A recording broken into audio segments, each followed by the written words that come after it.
The power of your subconscious mind, doctor Joseph Murphy यांच्या या सुप्रसिद्ध पुस्तकाचा आणि आपल्या MPSCच्या इंग्लिश आणि मराठीच्या स्कोअर इम्प्रूव्हमेंटचा काय संबंध आहे?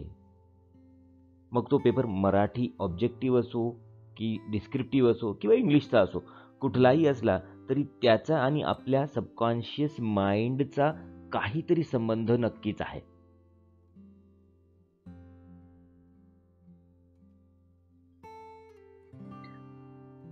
हा उतारा पहा. Can you read it?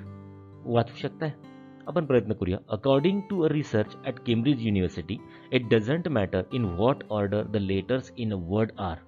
आणि अशा प्रकारे या उतार्यातील बाकीचे शब्द आहेत.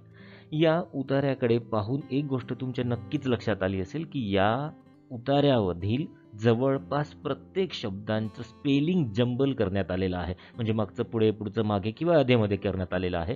आणि तरीही आपल्या ब्रेनने प्रत्येक शब्द व्यवस्थित वाचला आणि पूर्ण पॅराग्राफ वाचल्यानंतर तुमच्या असं लक्षात येईल की आपल्याला त्या पॅराग्राफचा अर्थसुद्धा कळला.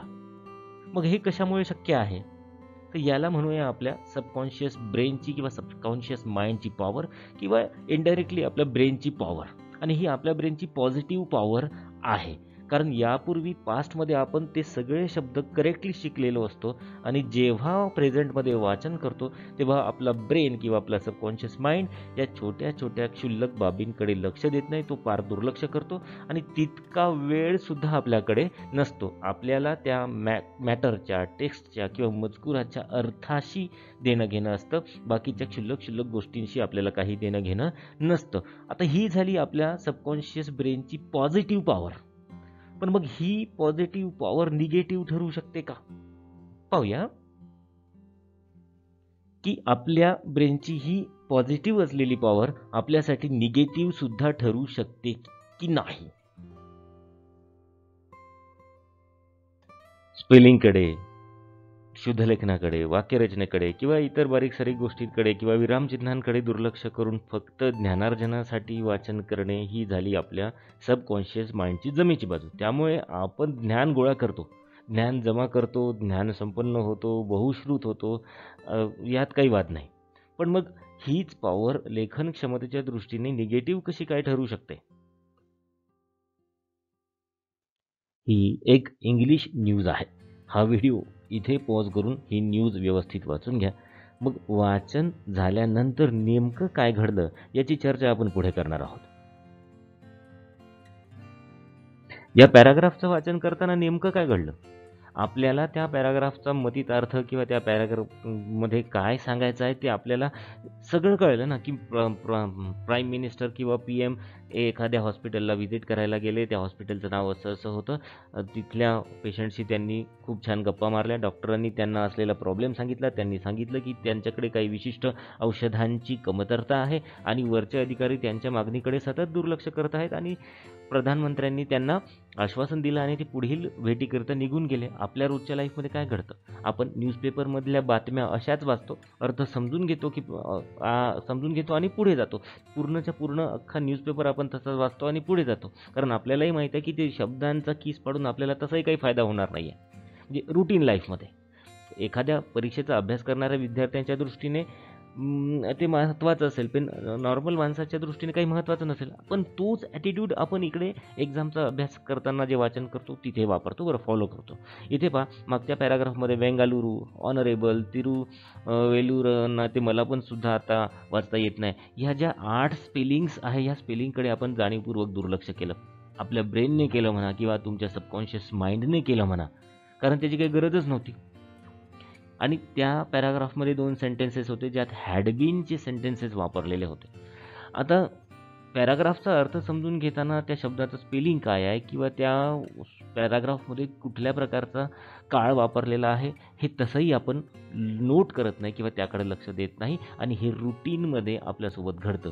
पण आपल्या सगळ्यांना इथे एक बाब लक्षात घेतली पाहिजे की या सगळ्यांमुळे काय होतं की आपली ग्लुजरी दिवसेंदिवस कमी होत जाते. कारण ती आपण जाणीवपूर्वक नोट करत नाही. आपल्या सेंटेन्स फॉर्मेशनवर त्याचा परिणाम होतो. म्हणजे शब्दांकडे दुर्लक्ष करून वाक्याचा किंवा पॅराग्राफचा अर्थ समजून घेणे ही आपल्या सबकॉन्शियस माइंडची पॉवर, पॉझिटिव्ह पॉवर जरी असली तरी त्यामुळे त्याचा निगेटिव्ह इफेक्ट काय होत आहे, त्यामुळे आपली ग्लोजरी कमी होत आहे, स्पेलिंगकडे दुर्लक्ष होत आहे आणि वाक्यांचा प्रकार किंवा वाक्यांच्या स्ट्रक्चरकडे दुर्लक्ष होत आहे.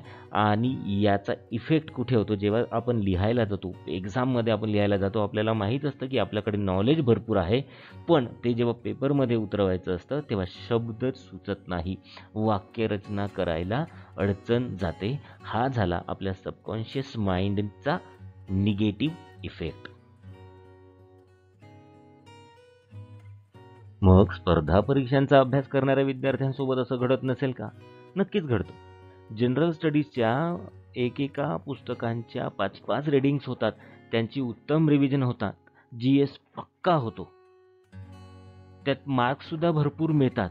पण मग GSचा अभ्यास करताना जर अशा प्रकारे लँग्वेजेसकडे म्हणजे मराठीकडे आणि इंग्रजीकडे जर दुर्लक्ष होत असेल तर मात्र अपघात होणे टळणार नाही. म्हणजे बऱ्याचदा मुख्य परीक्षांमध्ये जनरल स्टडीजमध्ये चांगले मार्क्स मिळतात आणि मराठी आणि इंग्रजीमध्ये कमी मार्क्स मिळाले म्हणून बऱ्याच लोकांची रँक कमी होते.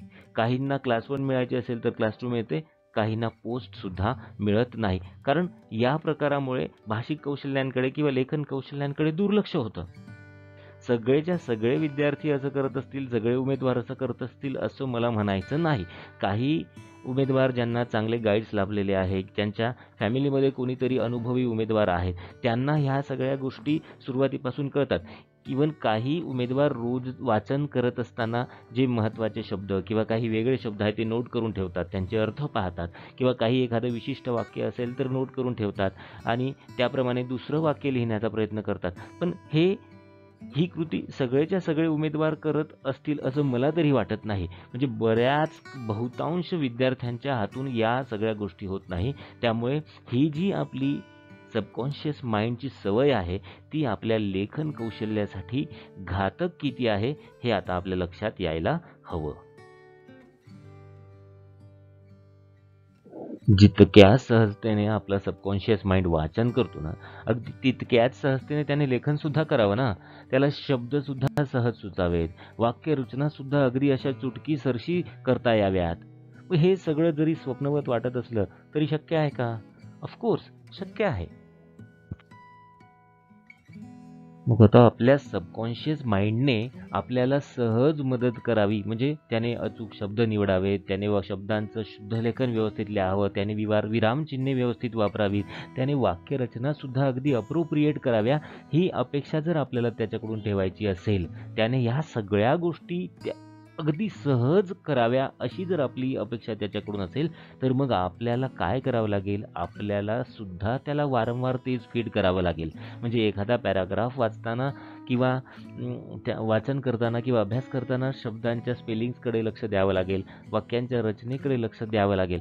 पण आता परत मग तेच की आपण वाचन करताना ह्या बारीक सारीक गोष्टीकडे लक्ष जर द्यायला लागलो तर वाचनामधील कदाचित लक्ष लागणार नाही, कदाचित आपलं कॉन्सन्ट्रेशन राहणार नाही, त्यामुळे तो सुद्धा इफेक्ट होऊ शकतो. मग आता आपला अभ्याससुद्धा डिस्टर्ब होऊ नये आणि आपल्याला या सगळ्या गोष्टींवर कमांडसुद्धा यावी, आपल्या सबकॉन्शियस माइंडने आपल्याला लेखनात मदत करावी असं जर आपल्याला वाटत असेल तर त्याच्यासाठी काही करता येईल का? करता येईल. का करता येणार नाही? आपल्याला ते सुद्धा करता येणं शक्य आहे, कारण आपल्याला हे त्याच्याकडून नकळत अपेक्षित आहे. मग आता आपल्याला आपल्या सबकॉन्शियस माइंडला वारंवार ते फीड करावं लागेल आणि ते फीड करावे लागेल जे आपल्याला त्याच्याकडून परीक्षेच्या दरम्यान अपेक्षित आहे. मग हे कसं करता येईल? आतापर्यंत तुमच्या लक्षात आलंही असेल की आता आपल्याला नेमकं काय करायचं आहे. आपल्याला आपल्या सबकॉन्शियस माइंडला ट्रेन करायचं आहे. ट्रेन कशासाठी करायचं आहे? त्याला जाणीवपूर्वक शुद्ध लेखनासाठी, जाणीवपूर्वक अचूक शब्द वापरण्यासाठी आणि जाणीवपूर्वक अचूक आणि प्रभावी वाक्यरचना करण्यासाठी ट्रेन करायचं आहे. आणि त्यासाठी आपल्याला काय करायचं आहे? त्यासाठी दररोज लेखन करायचं आहे, त्यातही अचूक लेखन करायचं आहे. काहीच्या काहीही लिहायचं नाही. दर्जेदार मजकुराचं अनुलेखन हा त्यावरचा सर्वोत्तम म्हणजे बेस्ट उपाय आहे. यामुळे काय होईल? तुमचा शब्दसाठा वाढेल, शुद्ध लेखनाच्या चुका कमी होतील आणि पेपरच्या वेळेस निबंध लिहिताना, प्रिसाइज लिहिताना किंवा ट्रान्सलेशन करताना अचूक आणि प्रभावी आणि योग्य वेळेस योग्य वाक्यरचना करायला याचा फायदा 100% होईल. ठीक आहे.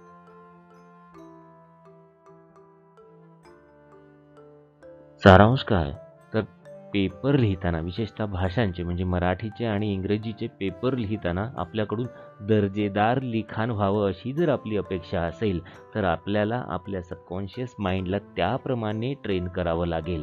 म्हणजे तो शुद्ध लेखनासाठी, वाक्यरचनेसाठी अगदी तत्पर असला पाहिजे आणि त्याने ह्या सगळ्या गोष्टी अगदी सहज केल्या पाहिजे.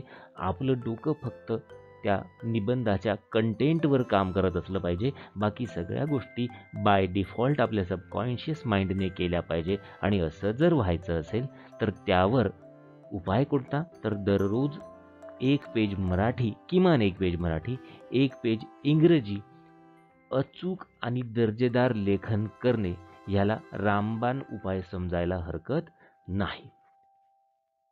थँक्यू.